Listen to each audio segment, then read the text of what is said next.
Hello, this is Tom from Vino 100 with your video wine tip. Today's topic of conversation revolves around the different flavors you'll find in different wines.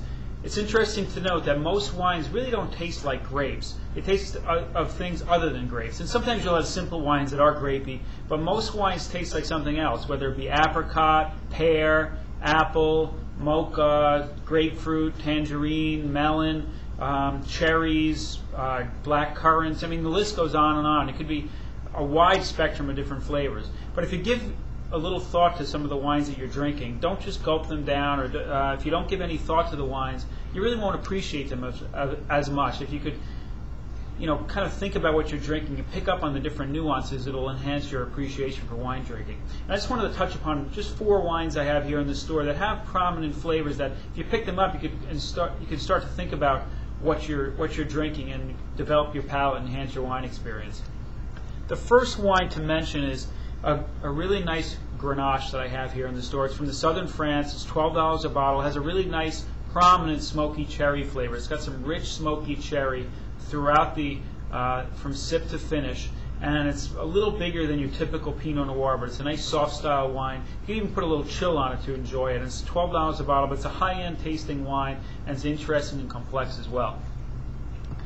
Now, to hit upon another flavor, I have this really exciting new Pinotage. I just got in the store today, and it's called Barista.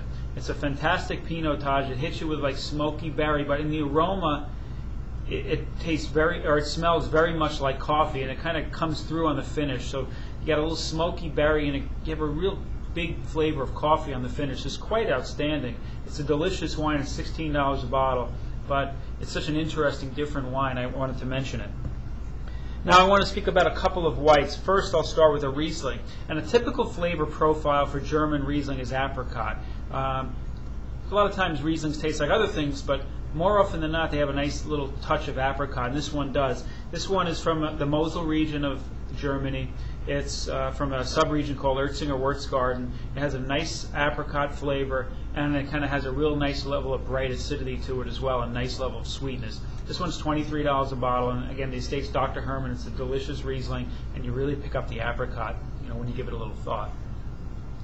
And lastly, I wanted to touch upon a white from Argentina. It's the signature grape from Argentina. It's Torrontés, and it's a great up-and-coming grape varietal. I've mentioned this pretty recently in the past. This is an from the estate Alto Sur. It's got a nice fresh melon flavor. Sometimes Torrontés, when it's in the simpler forms, are kind of grapey, but they're still enjoyable, but a little sweet and grapey. This one has a nice fresh melon flavor. It's got a little bit of density to it, and ends with a note of sweetness. But it's a great summer wine, $10 a bottle, and it's a delicious wine to enjoy when you're thinking about what you're drinking. So that's my video wine tip of the week. Think about what's happening in your glass. You'll develop a greater appreciation. You'll develop your palate, and it'll also give you incentive to try new and different things. So thanks for tuning in, and I'll talk to you soon.